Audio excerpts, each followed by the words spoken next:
Price God. ஆண்டவராகிய இயேசு கிறிஸ்து நாமத்தினாலே வாழ்த்துக்கள். ஒரு வசனத்தை வாசிக்கிறேன். யோவான் எழுதின சுவிசேஷம் 6ஆம் அதிகாரம் வசனம் 9. இங்கே ஒரு பையன் இருக்கிறான். அவன் கையில் 5 வாற்கோதுமை அப்பங்களும் 2 மீன்களும் உண்டு.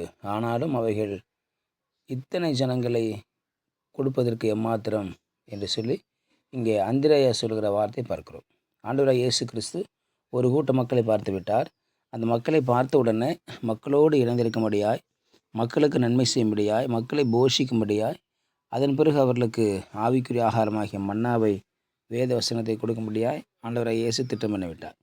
ஆனால் சீஷர்களும் அவசரப்படுத்துகிறாங்க. நீங்களாம் போங்க போங்கன்னு சொல்லி அவசரப்படுத்துகிறார்கள். ஆனால் இயேசுவோ அவர்களுக்கு உணவை கொடுப்பதில் தீவிரமாக இருந்தார். அப்பொழுது பிலிப்பிட்ட சொல்கிறார். பிலிப்பு போய் தேடி பார்த்து விட்டு வருகிறான். ஒன்றும் இல்லை என்கிறார். அதன் பிறகு ஆண்டவரே 200 பணம் தான் இருக்குது. இது ஒரு சின்ன ஊர். இந்த ஊரில் 5000 பேருக்கு எங்கே நான் போய் சாப்பாடு வாங்க முடியும், அப்பத்தை வாங்க முடியும் என்று சொல்லி அவனும் முடியல என்று சொல்லிவிடுகிறான். ஆனாலும் பிலிப்பு சென்று அந்திரேயிட்ட சொல்கிறான், இதுபோல் ஒரு பிரச்சனை இருக்கிறது, எப்படி தீர்க்கலாம் என்று சொல்லி. அந்திரேயா அந்த பிரச்சனை கை கழுவலை, பிலிப்பு இந்த பிரச்சனை கை கழுவினார். ஆனால் அந்திரேயாவோ ஒரு முயற்சி எடுத்தார். அந்திரேயா முயற்சி எடுத்தார். என்ன முயற்சின்னு சொன்னால், ஒருவேளை இங்கே யார்கிட்டையாவது சாப்பிடுவதற்கு இருக்கிறதா என்று சொல்லி தேடி பார்க்க முடியாது ஒரு முயற்சி பண்ணுகிறார்.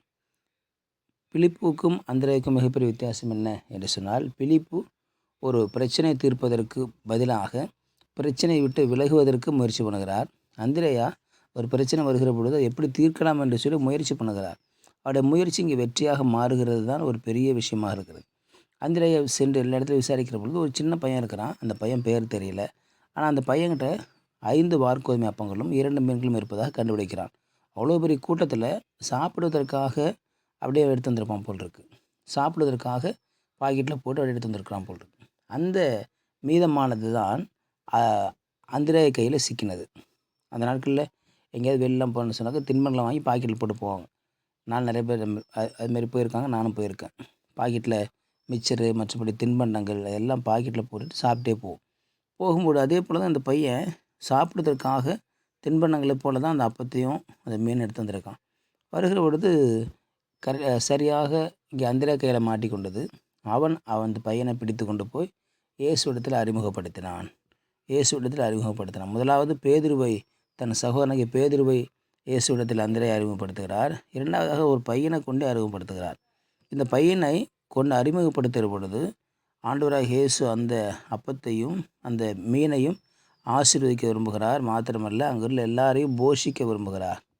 அவரிடத்தில் கொண்டு போன எதுவுமே ஒரு சாதாரணமானதாக இருக்காது, அது அசாத்தியமானதை மாற்றும். குறைவை கர்த்தர் நிறைவாக்குகிறவராக இருக்கிறார். சின்ன காரியத்தை பெருசாக மாற்ற முடியும். ஒரு சின்ன விஷயத்தை ஆண்டவர் அற்புதமாய் மாற்றி கொடுக்க முடியும் என்பதற்கு இது மிகப்பெரிய உதாரணமாக இருக்குது. இருக்கிற ஜனங்களோ 5000 பேர். அது 5000 புருஷர்கள் தான் சொல்லப்பட்டிருக்கு, பெண்களை சொல்லப்படலை, சிறுவரில் சொல்லப்படலை. எல்லாம் சேர்த்தா 10,000க்கு மேலே வரும்.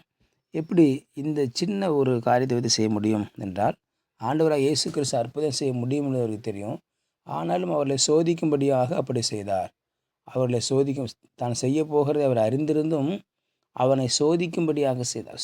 தேவன் நம்மிடத்தில் அநேக நேரத்தில் அற்புதங்களை செய்ய அவர் ஆயத்தமாக இருப்பார். சிலதை சோதிப்பார். நம்முடைய விசுவாசம் எவ்வளவு, நம்முடைய